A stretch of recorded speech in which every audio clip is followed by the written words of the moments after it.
Today we're going to do a video on how to heal with your hands and nothing else. The idea is that healing with laying on of hands has been going on for a long time, but most people simply didn't know where to put the hands. So today we're going to introduce you to a number of places that Hanna Kroeger has collected. Where to put your hands for what type of healing and what type of time frame. I think you'll find it interesting because it doesn't take any special ability.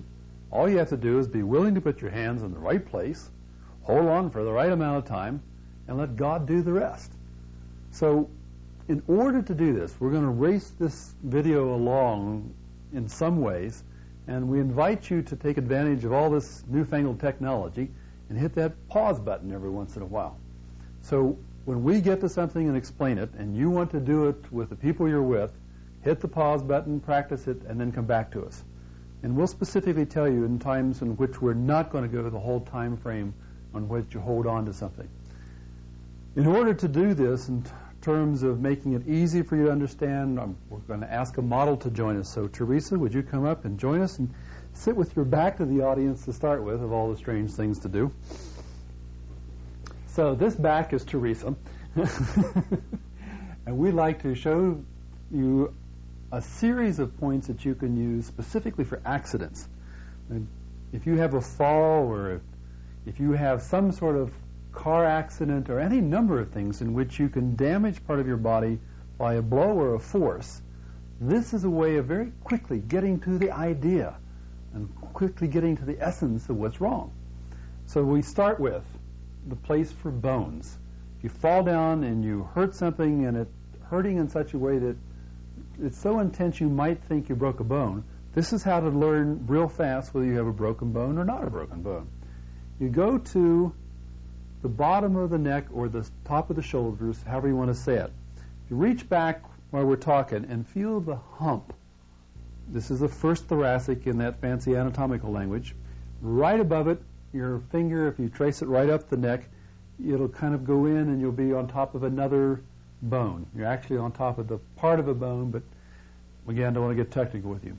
The part that you're on top of, just above the hump, is called the seventh cervical. All the neck bones are called cervicals. They shorten the language and they call it C7.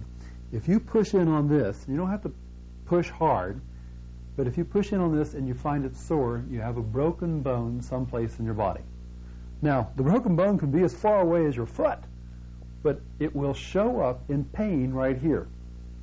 Now, the next series we're about to show you are both diagnostic and treatment points. So you can diagnose, so to speak, or determine if you have a broken bone without a whole bunch of x-rays just by pushing this point.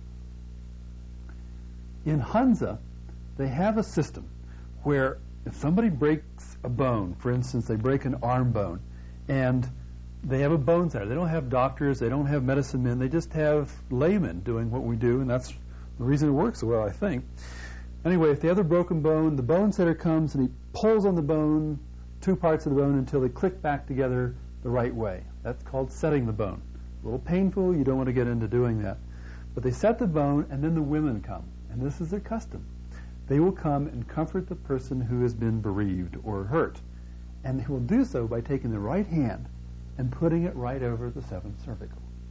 Now, they do it in shifts, just like we would encourage you to do it in shifts. Do it in 2-hour shifts with friends, neighbors, relatives, whoever you can drag in off the street. No. Whoever you can get to participate in this. And again, it doesn't take any special ability.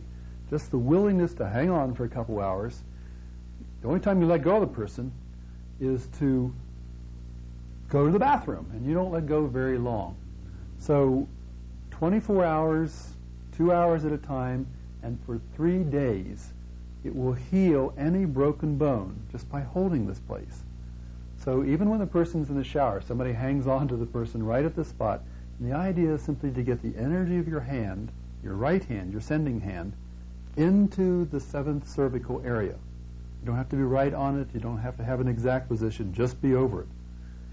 Now, most any broken bone anywhere in the body can be healed in 3 days. There are some exceptions. Somebody who has osteoporosis, who has a great deal of debilitated system prior to breaking a bone, it might take 4 days or 5 days. but you hang on even during the time they're asleep. And they do this in Hansa commonly. That's part of the reason why they don't need doctors. There are lots of stories. One time Hanna Kroeger took on this whole task herself. And Hanna held on to this for 3 days. And the lady she was holding on to had broken her pelvis area in 23 different places in a car accident. At the end of the 3 days, they x-rayed the lady she was holding on to, and there were no breaks anywhere in the pelvis. You can imagine what they thought of their first set of x-rays because they didn't know this existed. But you can do it. Now, I'd like to go right on in a system here. If you fall down, now we're filming this in Denver.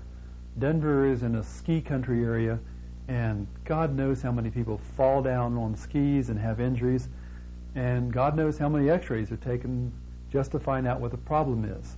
This is something you can do in literally about 30 seconds to find out what is injured. So if you fall down and you hurt your knee, for instance, which we often have here, if you press this point and it's not sore, then you don't have a broken bone. That's good news. The next place you want to go after, since you trace the bones on out and they're attached to ligaments, or ligaments are attached to bones, and then the ligaments are attached to the muscles. So you have bones, ligaments, muscles. So we want to check, if we don't have a broken bone, we want to check the ligaments. So now while you're sitting there, do the same